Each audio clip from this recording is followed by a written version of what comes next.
उत्तर प्रदेश के मुख्यमंत्री योगी आदित्यनाथ जी, गोरखपुर के सांसद भाई रविकिशन जी, उपस्थित युवा खिलाड़ियों, कोचेस, अभिभावकगण और साथियों, सबसे पहले मैं महायोगी गुरु गोरखनाथ की पवित्र धरती को श्रद्धापूर्वक नमन करता हूं। सांसद खेल प्रतियोगिता में शामिल हो रहे सभी खिलाड़ियों को मैं बधाई देता हूं, अपनी शुभकामनाएं देता हूं। आप सभी ने बहुत मेहनत की है। इस प्रतियोगिता में कुछ खिलाड़ियों को जीत मिली होगी, कुछ को हार का सामना करना पड़ा होगा। खेल का मैदान हो या जीवन का मैदान, हार जीत हमेशा लगी रहती है। मैं खिलाड़ियों को यही कहूंगा कि अगर आप यहां तक पहुंचे हैं तो आप हारे नहीं हैं। आपने जीतने के लिए बहुत कुछ सीखा है, ज्ञान अर्जन किया है, अनुभव प्राप्त किया है और यही तो सबसे बड़ी पूंजी है। आप देखिएगा आपकी स्पोर्ट्स स्पिरिट कैसे भविष्य में आपके लिए सफलताओं के दरवाजे खोल देगी। मेरे युवा साथियों, मुझे बताया गया है कि इस प्रतियोगिता में कुश्ती, कबड्डी, हॉकी जैसे खेलों के साथ साथ चित्रकारी, लोकगीत, लोक नृत्य और तबला, बांसुरी आदि के कलाकारों ने भी भाग लिया है। ये एक बहुत ही सुंदर, सराहनीय और प्रेरणा देने वाली पहल है। प्रतिभा चाहे खेल की हो या फिर कला संगीत की, उसकी स्पिरिट और उसकी एनर्जी एक जैसी ही होती है। खासकर जो हमारी भारतीय विधाएं हैं, जो लोक विधाएं हैं, उन्हें आगे बढ़ाने की नैतिक जिम्मेदारी भी हम सब पर साझी जिम्मेवारी है। रविकिशन जी खुद तो इतने प्रतिभावान कलाकार है ही, इसलिए स्वाभाविक है वो कला की अहमियत को बहुत अच्छे तरह से समझते हैं। मैं इस आयोजन के लिए रविकिशन जी को विशेष रूप से बधाई देता हूं। साथियों, बीते कुछ सप्ताह में सांसद खेल महाकुंभ में ये मेरा तीसरा कार्यक्रम है। मैं मानता हूं कि अगर भारत को दुनिया की श्रेष्ठ स्पोर्टिंग पावर बनना है तो उसके लिए हमें नए नए तौर तरीके ढूंढने होंगे, नए रास्ते चुनने होंगे, नई व्यवस्थाओं का भी निर्माण करना होगा।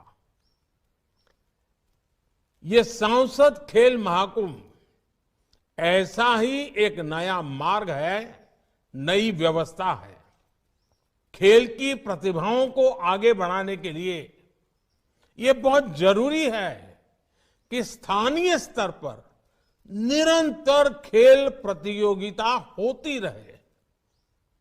लोकसभा स्तर पर इस तरह की प्रतियोगिताएं स्थानीय प्रतिभाओं को तो निखारती ही है, साथ ही पूरे क्षेत्र के खिलाड़ियों के मोरल को भी बूस्ट करती है।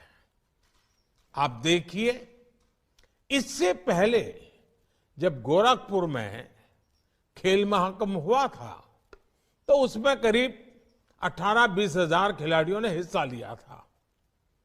इस बार ये संख्या बढ़कर करीब 24-25 हजार हो गई है। इनमें से करीब 9,000 तो मेरी बेटियां हैं। आप में से हजारों की संख्या में ऐसे युवा हैं जो किसी छोटे गांव से आए हैं, छोटे कस्बे से आए हैं।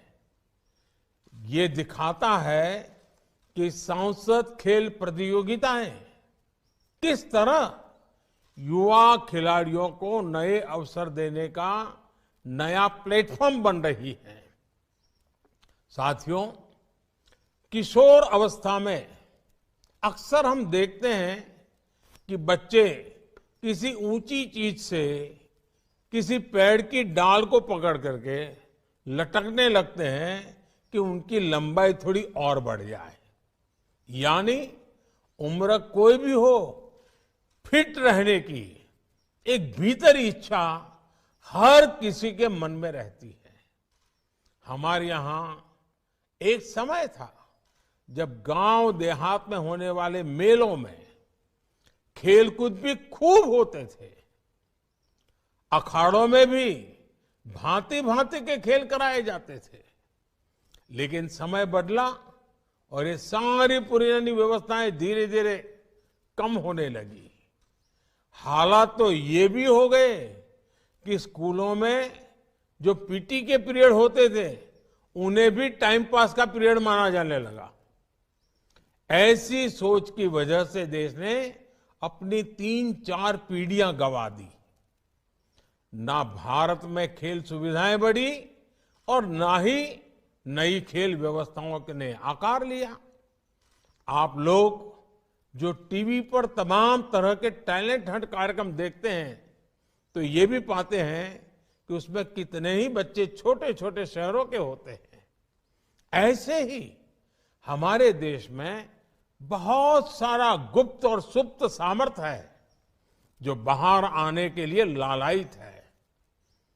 खेल की दुनिया में ऐसे सामर्थ्य को सामने लाने में सांसद खेल महाकुंभ की बड़ी भूमिका है। आज देश में भाजपा के सैकड़ों सांसद ऐसे खेल महाकुंभों का आयोजन करा रहे हैं।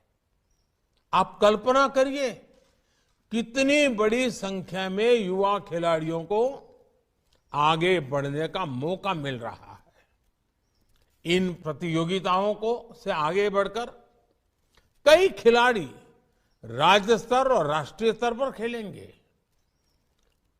आप में से ही ऐसी प्रतिभाएं भी निकलेगी जो आगे जाकर ओलंपिक्स जैसे अंतर्राष्ट्रीय आयोजनों में देश के लिए मेडल जीतेगी।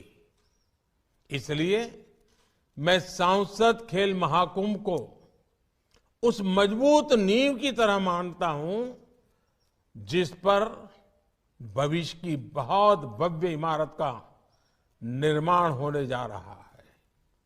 साथियों, खेल महाकुंभ जैसे आयोजन के साथ ही आज देश का जोर छोटे शहरों में स्थानीय स्तर पर खेल सुविधाओं के निर्माण का भी है। गोरखपुर का रीजनल स्पोर्ट्स स्टेडियम इसका एक बड़ा उदाहरण है। गोरखपुर के ग्रामीण क्षेत्रों में युवाओं के लिए भी 100 से ज्यादा खेल मैदान बनाए गए हैं। मुझे बताया गया है कि चौरी चौरा में ग्रामीण मिनी स्टेडियम भी बनाया जा रहा है।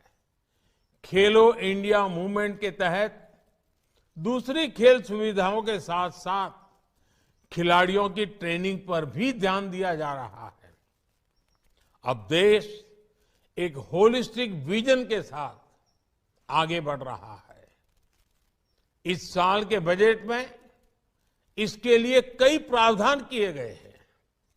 2014 की तुलना में खेल मंत्रालय का बजट अब करीब करीब 3 गुना ज्यादा है। आज देश में अनेकों आधुनिक स्टेडियम बन रहे हैं। टॉप जैसी योजनाओं के जरिए खिलाड़ियों को ट्रेनिंग के लिए लाखों रुपयों की मदद दी जा रही है। खेलो इंडिया के साथ साथ फिट इंडिया और योग जैसे अभियान भी आगे बढ़ रहे हैं। अच्छे पोषण के लिए मिलेट्स यानी मोटे अनाज पर जोर दिया जा रहा है। ज्वार, बाजरा जैसे मोटे अनाज सुपर फूड की श्रेणी में आते हैं। इसलिए अब देश ने इन्हें श्री अन्न की पहचान दी है।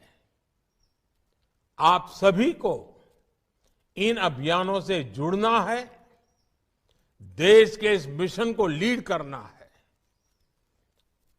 आज ओलंपिक्स से लेकर दूसरे बड़े टूर्नामेंट्स तक जिस तरह भारत के खिलाड़ी मेडल जीत रहे हैं, उस लीगेसी को आप जैसे युवा खिलाड़ी ही आगे बढ़ाएंगे। मुझे पूरा विश्वास है कि आप सब इसी तरह चमकेंगे और अपनी सफलताओं की चमक से देश का नाम भी रोशन करेंगे।